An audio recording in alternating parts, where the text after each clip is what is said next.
Sorry, YouTube. I forgot that my videos had to be on the 15-minute limit.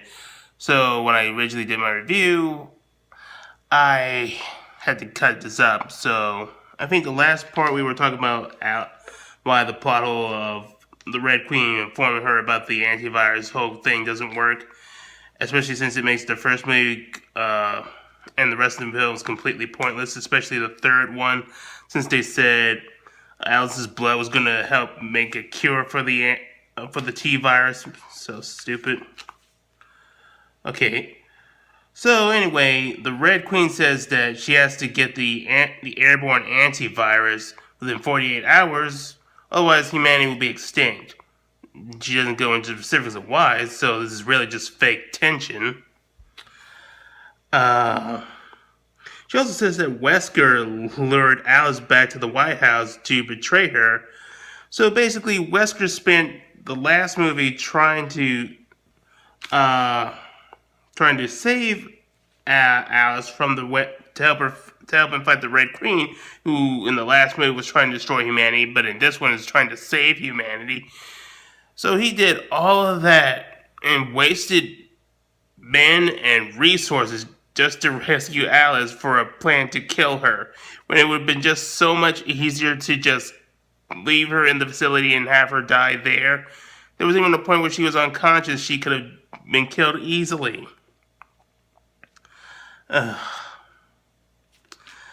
And also, she mentions that Wesker lied about giving her powers back.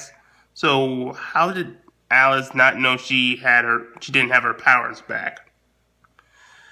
Yeah. And Paul Lewis Anderson has always been saying that he planned since the beginning that the series would end with Alice returning to the hive. You big liar! Otherwise, you wouldn't have had it that Umbrella destroyed Raccoon City. Oh wait, you retconned it. It was the government. Yeah, whatever.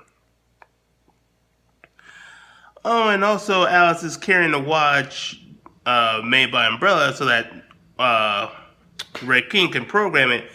But why was she carrying that watch beforehand?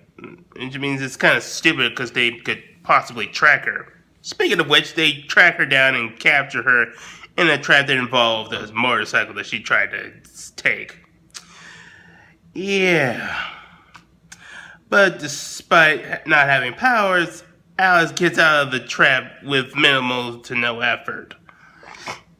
Anderson is saying throughout these films that Alice has become a well-developed character. Yes, Anderson. She went from normal, well-rounded, relatable character with some supposed training to Mary Sue, to a god, to a demigod who supposedly doesn't have any powers yet handles things with little to no effort. What a well-developed character. And then she tries to use the motorcycle that was obviously a part of the trap and gets shocked unconscious because she's not an authorized Umbrella employee. Dumbass. Then Umbrella captures Alice but doesn't kill her because why the hell not? And she is confronted by Isaacs, and Alice deduces that she killed his clone. So, if this is a clone or not, does this Isaacs have the T virus as well? And wasn't because last Isaacs was infected with the T virus and became a tyrant. So why is he back to normal? Fuck it. Oh, and also, the Isaacs has been carrying the trophies of the heads of the clones of Alice. So why does he?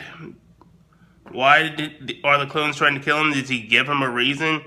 Also, if they're all Alice clones, shouldn't they all have Alice's powers since they didn't get depowered? And wouldn't that make it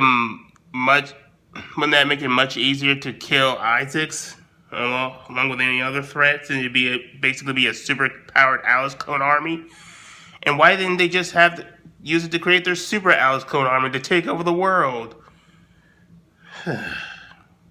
Oh, and Isaacs is also leading a bunch of religious zealots because why the hell not? I'm going to be saying that a lot throughout this review. And Alice gets tied up and chased by a herd of zombies, yet deals with them again with little to no effort. And then we see Isaacs use a medical sect to regenerate his hand despite Umbrella supposedly being short on resources. And Raccoon City, when she goes there, has a crater despite supposedly in the second movie and in the games, it was wiped off the face of the earth. And since it was nuked, Alice isn't concerned about nuclear fallout. Okay. But she does meet with Claire Redfield and her band of cannon fodder, but no mention of her brother Chris Redfield or Kmart. It's almost like Paul Davis Anderson forgot them or something. Weird. And then while they were reuniting, Isaacs leads a herd to kill them. But the battle is done so horrendously that I'm not going to go too much into detail. I'm just going to say that it ends with them having these trucks pour gasoline down this tower and then lighting it up. It's stupid and overblown. I just don't want to go over it. And after that, Claire detects more zombies with infrared goggles, and they have to run for them. Apparently, Paul Davis Anderson, along with thinking that zombies can swim, also thinks zombies have heat signatures. Yes, dead people have heat signatures. We all know that. And they head to the hive, and the cannon fodder is killed by the Cerberus dogs. Kind of similar to how I believe it was either Alpha or Bravo team were killed off by the Cerberus dogs in the first Resident Evil game. And the dogs stopped chasing because of the tunnel to the hive, and it has traps in it.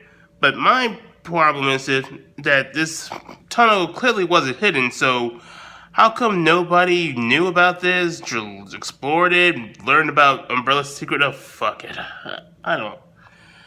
I just can't take this right now.